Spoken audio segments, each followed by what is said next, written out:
Hoy vamos a meternos de lleno en la vida de un personaje, John Nelson Darby. Y su historia está marcada por una contradicción bien interesante, que es justo el título de este análisis: ignorado pero conocido.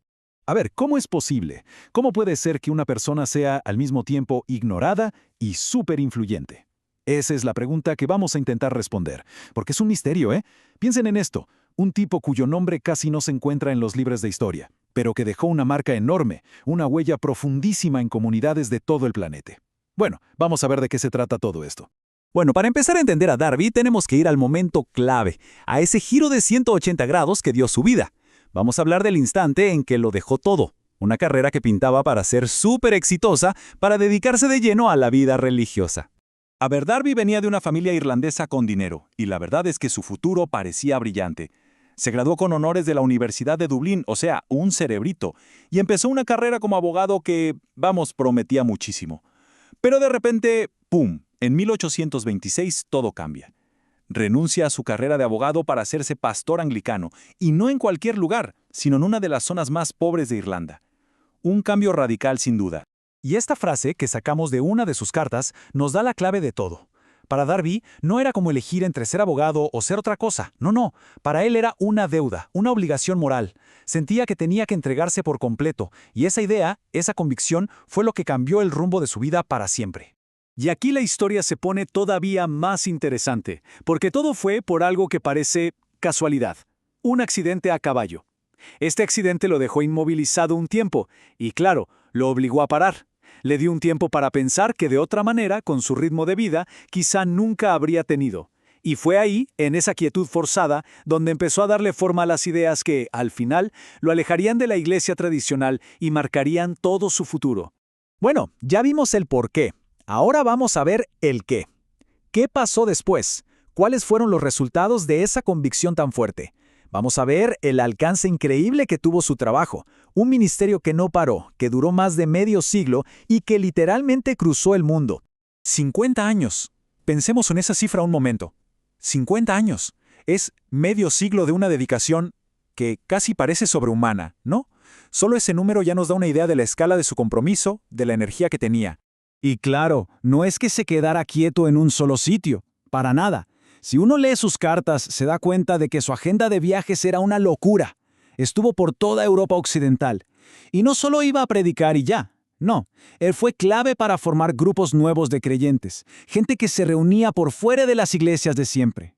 Y si con Europa no bastara, miren su alcance global. Hizo 7 viajes a Norteamérica. 7. Y no solo eso, también fue a Nueva Zelanda y a las Antillas. Hay que pensar que estamos hablando del siglo XIX. Esto no era tomarse un avión. Eran viajes larguísimos, súper pesados, peligrosos, que podían durar semanas o hasta meses. Una locura. Es que su energía era de otro planeta. La gente que lo conoció describió una rutina que te deja sin aliento. Se levantaba a las 4 de la mañana. Trabajaba hasta las 11 de la noche y a veces daba 6 o 7 sermones en un solo día. Y así por semanas. Una rutina que cualquiera de nosotros no aguantaría ni 2 días, él la mantuvo por décadas. Era, de verdad, una máquina de trabajar. Pero ojo, su influencia no fue solo por sus viajes y su prédica. Y aquí entramos al otro pilar de su legado. Uno que es fundamental para entender por qué, a pesar de ser ignorado, su impacto siguió y siguió. Su obra escrita. 34 volúmenes, y eso es solo su colección de escritos recopilados, o sea, una cantidad de material enorme. Esto nos dice algo muy claro. Él no estaba pensando solo en el momento, estaba construyendo un legado de papel y tinta, algo hecho para durar, para que se leyera mucho después de que él ya no estuviera. Y entre toda esa obra hay algunas cosas que destaquen, por ejemplo sus estudios sobre la palabra. Pero quizás lo más importante fue su trabajo como traductor de la Biblia. Fíjense en esto, su traducción al francés fue tan buena, tan influyente, que después se usó como punto de partida para hacer versiones en alemán y en inglés. Esto ya nos lo muestra no solo como un predicador apasionado, sino como un verdadero erudito con un impacto tremendo. Entonces, con todo esto sobre la mesa, volvemos a la pregunta del principio. ¿Cómo resolvemos esa contradicción de Darby? ¿Ignorado o influyente? Bueno, vamos a juntar las dos piezas del rompecabezas. Aquí se ve clarísimo el contraste. Por un lado, la cara ignorada. Casi no aparece en los libros de historia, él nunca buscó la fama y se alejó de las iglesias importantes. Y por el otro lado, la cara conocida. Fue la figura que dio origen a muchísimos grupos, dejó una biblioteca entera de escritos y sus ideas le dieron la vuelta al mundo. Y ahí está. Esa es la respuesta al misterio. Las dos cosas son verdad. Ignorado y conocido son ciertos al mismo tiempo. Todo depende desde dónde se le mire. Para el mundo oficial, el que él mismo dejó atrás es casi un desconocido.